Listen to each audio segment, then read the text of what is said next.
So Ben Colona, thank you so much for hanging out with us today. Ben is, of course, the manager of the bike shop for the Killington Resort, and also, and he's repping his shirt right now, the president of the Killington Mountain Bike Club. So you must be pumped. Mountain biking for the resort has opened up. It opened up last weekend, and of course, the town trails and other trails not related to the resort have been open for a little while. So you just must be in your glory right now. Yeah, thanks, Mike, for having me. And yes, you're correct. It's really great to have mountain biking back in action. It's nice to have something that we used to call normal back that we can do again. And the season's past weekend went really well here at Killington, which is this past weekend. And like you said, our town trails have been up and running really early this year, earlier than ever. We were probably riding bikes early May, which was a nice relief from the quarantine. You could still do your social distancing and get some bike time. So let's talk a little bit about that for the trails for folks who don't know mountain biking as well as you, and I've been educated a little bit. So there's really two types of trails. There's gravity-fed trails, which the resort has tons of, and then there's more like cross-country type trails. So let's start out with the first one, with the resort type trails, the downhill ones, which is what the resort has. And let's talk a little bit about that. You guys just opened. Maybe talk a little bit about the different type of equipment that's needed for that. Yeah, sure. So I'll first start talking about the trails that Killington Resort has to offer. We really have some of the best terrain in the East Coast. Killington's done a lot of effort and put a lot of time and money into these trails over the last 5-6 years. So with that said, we really developed a great beginner product. We have a great intermediate product, and we've always had a fairly decent advanced product too. So it really all blends together. We've done a lot of work on, to your point, the apparel and the equipment piece of it with retail, in terms of the shop offering all the retail items you could think of when it comes to downhill mountain biking, from the full face helmets and the gloves, the pads, the jerseys, the pants, the shoes. So it really is tied together. Now with the rental side, once again, Killington has a great rental fleet. We have kids full suspension mountain bikes from 20-inch wheels, 24-inch wheels, 26-inch wheels, 27.5-inch wheels, all the way to 29-inch wheels. We have enduro bikes for our standard rental, which is generally around $112 if you were to buy it rack rate at the window. And that you can tie in with a package, which is, I want to say like around $180, and that includes everything: helmet, padding, shoes, bike, ticket. With that said, the bike is just a piece of the equipment. You want to be in a full face helmet. Or at least we really promote you to be in a full face helmet. We want you to be in padding. We offer elbows and knee pads for the guest. And we also offer a Ride Concept branded shoe, which is like similar to a 510. It's a flat, sticky shoe that grips very well to the flat pedals, which is what we have all our bikes equipped with. However, if you do like to ride clip, you can bring your clips and we'll put them on for you. That's not a big deal. Nice, right on. So, you obviously it's a different world that we're living in right now, and there's a lot of precautions and guidelines that we all have to live through. And in order for the resort to open up to mountain biking, you guys were really somewhat of a test case on how to do it safely. So you have some different things that you put into play this year. Maybe an opportunity to talk a little bit about that and what folks should expect if and when they do come to ride. Yeah, the team at Killington, all the way from our RLT team, which is our leaders, to our management staff, all the way down to our frontline staff, has spent a lot of time on trying to make this first and foremost a safe work environment, a safe place for the guests to come and recreate. And obviously the guidelines change daily and weekly. So it's been pretty tough. I wouldn't say tough, but it's been a challenge to keep up with that. I think we had a really good plan in place this weekend, which was partly why we did the season's pass holder only approach, to keep our numbers a little bit smaller, so we could test a plan, which we did put into place, and that is we require the guests to wear a mask when they are inside our base lodge. However, we don't require it outside. We just recommend it. So what we found is people in general are doing this anyways.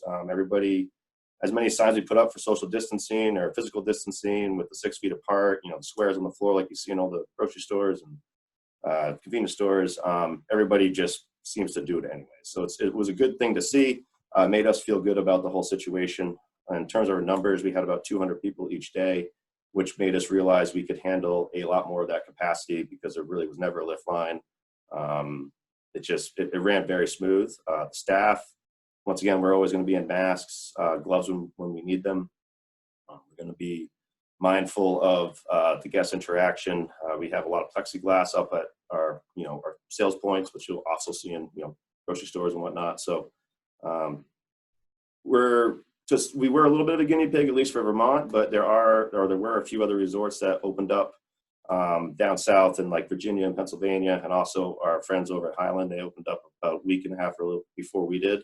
So we were able to pull some information from those guys. They're very generous in opening up some of their best practices that they were doing, and we were able to mimic that and also try to stay consistent, because we would like to keep a consistency between resorts so that we're all trying to do relatively the same. And guests know what to expect when they go from place to place. Exactly. It's like what a green trail is relative speaking to each resort. It's the same idea. Mask will be required at probably most resorts you're going to go to when you have to go inside. So you had mentioned that it was season pass holders when you first opened up last weekend. So the general public or like the daily ticket sales, when do you expect that to open up? Yeah, we actually opened that up Friday. So 2 days from now, we will be running Friday through Sunday for the rest of June, starting July 3rd, which is the Friday. We will go 7 days a week with snow shed lift and ramp shed lift. And at this point, we're going to go Friday through Sunday for K1 Gondola, starting that July 4th weekend. At the current time, we're only running snow shed chairlift in the month of June. So I just want to go back for a second, because as you and I have had these conversations several different times, and I know a lot of what you guys offer up there. But if somebody is watching this, from home and they're hearing about the amount of equipment that you're piling on, it may make people think that, oh my gosh, this is really dangerous. I'm going to be whipping down Superstar or some crazy trail at Mach 10. That is not the case. You have several different levels of rider ability that you offer at the resort. Yeah, 100%. And that is a consistent battle that downhill mountain biking kind of faces as terms like a marketing and an image standpoint, because the sexy stuff is the big hits, big rowdy lines that you see a lot of marketing material put out there, However, most of it's not like that. We have a whole separate bike trail network that is not relative to the ski trails. You may cross them or traverse across them, but at the most part, you are in the woods separate from them. They have a very low grade. Bikes do go faster on flatter surfaces, unlike a ski or a snowboard. So your average beginner grade is 4 to 6%, which is very, very low, level. Right. So the trail is designed for, success. We do pad up because it's better to need it and not have it, kind of like a seatbelt, so to speak. Right. You're not trying to crash, but if you do, it's nice to be protected. And we do offer a full range of lessons from the Learn to Ride product, which will be starting June 19th, I believe the date of that is. And we also offer group lessons, private lessons for the more advanced rider that wants to hone in their skills. But we do offer the full-on, never ridden a downhill mountain bike, maybe have just a little bit of biking experience, but you don't need much, and we'll take it from there. So let's just, finally transition to the other style of mountain biking, which is more cross country. And this is kind of where you come in as president of the Killington Mountain Bike Club. And I know that I've seen, whether it be the parking lot next door to me at Base Camp Outfitters or the parking lot down on 100 for the Sherburne trails, I had seen those when the weather started to get nicer and things started to dry out. I saw those parking lots jam-packed full. So that's a great contrast that we have here, is we have two different styles of mountain biking. Yeah, the little history of the bike club. We actually started 5 years ago this year. We started in March 2015, and we had no trails. We had no organization. We had really nothing. But what we wanted was to help mimic or complement, really is a better word for it, what the mountain was doing, which is that was really when they were investing heavily into our mountain bike downhill program. And we wanted to have cross-country trails to really bring it all together. We already had a really good road riding network within our 100-mile radius, whatever you want to call it.